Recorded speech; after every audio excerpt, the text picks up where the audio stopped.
퇴사 후 이야기 2번. 3월 15일에 퇴사하고 휴가는 25일부터 썼던 것 같고 3월 18일에 부동산 그러니까 상가 계약을 했다. 앞서도 언급했지만 처음에는 푹 쉴 생각이었는데 여러가지 사정이 그럴 수 없게 만들었다. 여러가지 사정 중에는 나의 조급함이 제일 컸던 것 같다. 마음에 드는 상가가 매물로 나왔고 그 상가를 빨리 계약하지 않으면 안 될 것만 같았다. 오늘은 4월 19일인데 나의 사업장은 내가 원하는 대로 인테리어가 되었고 손님이 아무도 안 오는 것을 빼면 완벽한 상태이지만 상가 계약이나 인테리어 단계에서 우여곡절이 많이 있었다.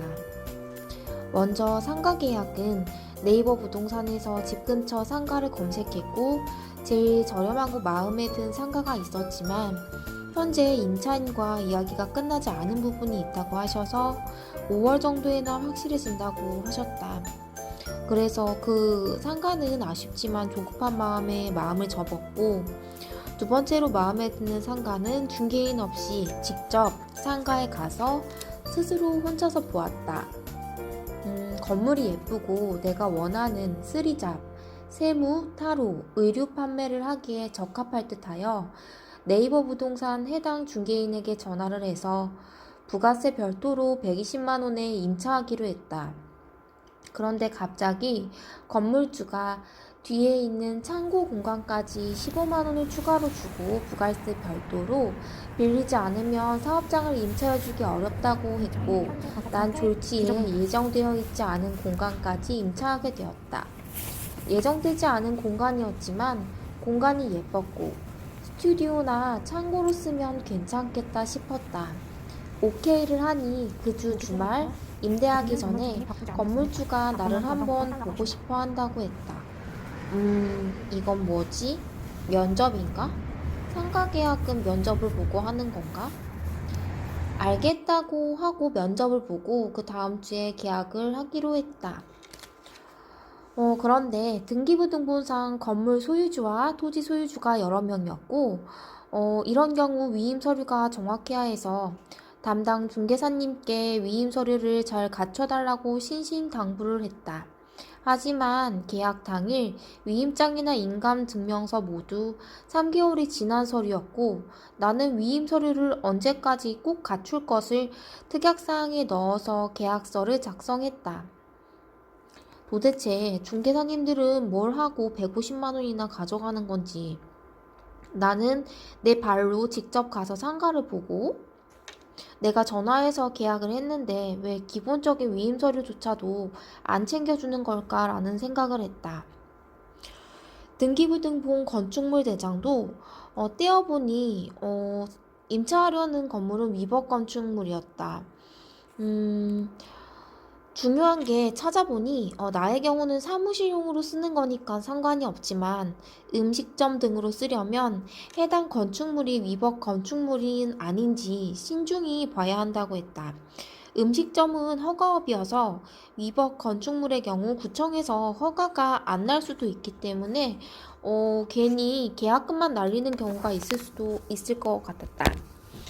인테리어 과정에서는 건물주는 나 이전에 임차인과 인테리어 관련하여 소송까지 했다고 얘기했다.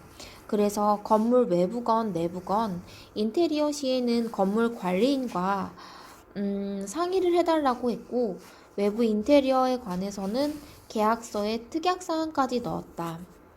그래서 나는 간판 디자인, 에어컨 위치, 그리고 커튼 위치, 목공 칸막이, 유리창 등등을 인테리어 사장님 외에 관리인과 꼼꼼히 확인해가면서 인테리어를 진행했다.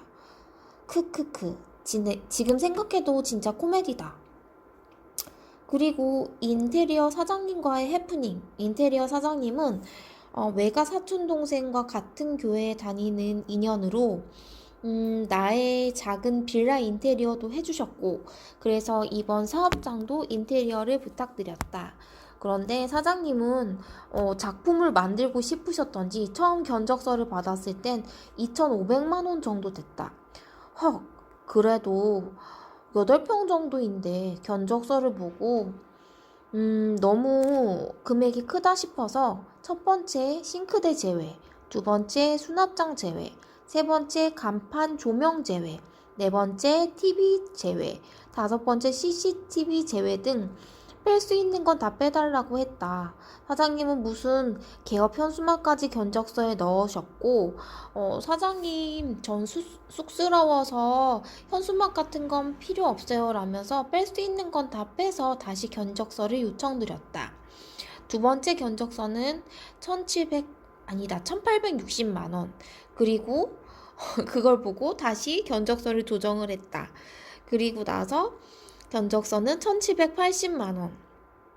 견적서를 다시 봤다. 자, 이렇게 이제 주택 수가 조금 인건비 복잡해졌는데, 책정, 우리 주택 폐기물 임대 처리 공급 비용 설명할 때 등등을 좀 더 자세하게 제가 조심스럽게 말씀드리도록 인테리어 하겠습니다. 사장님께 여쭤봤다. 자, 사장님 취지는 고액 임대 8평 소득을 얻는 공사인데 공동주택 인부가 소수 꼭 지분자도 과세 2명씩 대상에 포함하도록 책정이 해서 되어야 주택수 되는 예산 방식을 건가요? 개선했고, 그리고 공동 사장님 소유주택에 대해서도 8평 중복 계산을 공사인데 방지하고자 하는 목적이다. 폐기물 라고 처리 이해하시면 되겠고, 비용이 60만 2020년도부터 원까지 적용되고 되어야 있습니다. 하는 합의에 건가요? 따라서 가산하도록 재차 하고 뺄 수 있습니다. 있는 건 다 빼달라고 말씀드렸다. 결국 사장님은 인테리어 비용을 1600만 원까지 조정을 해주셨다.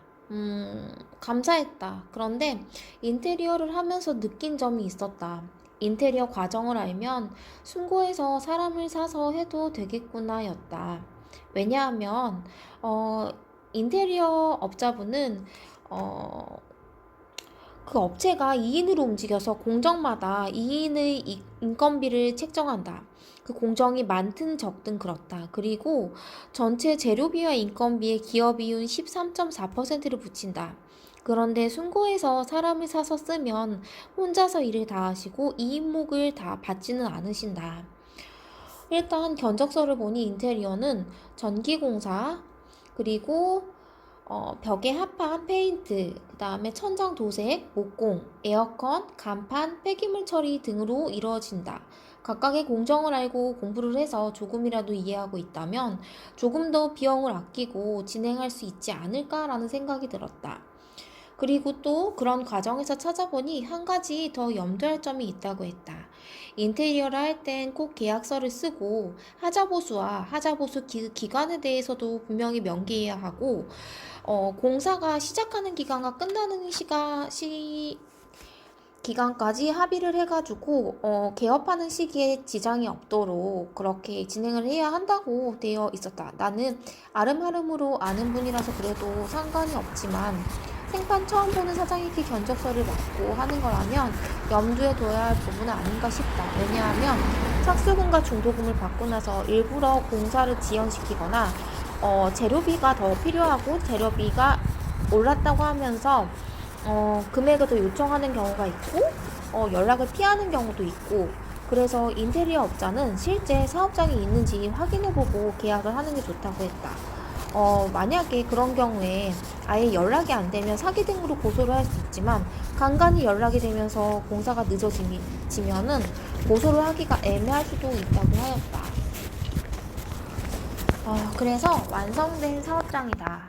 여기 오면 마음이 편하고 공부도 잘 돼서 아침 8시에서 9시에 출근, 그리고 9시에서 10시에 퇴근한다. 제 차 손님은 아무도 안 오지만 출근하면 마음 편한 나의 사업장. 들어간 돈은 이만큼이다. 하하하, 참 돈이 술술 잘도 나간다. 하지만 포기하지 않는다면 언젠가 성공한다는 마음으로 정진해볼 것이다. 퇴소 후 나의 인생 화이팅 하고 싶다. 그리고 다음번에는 내가 컴퓨터를 살 때 조립 컴퓨터를 샀는데 그 노하우랑 그간에 이제 사업자 등록 관련해서 필요한 내용을 조금 더 얘기해 볼까 한다. 여기까지 들어주셔서 정말 감사합니다.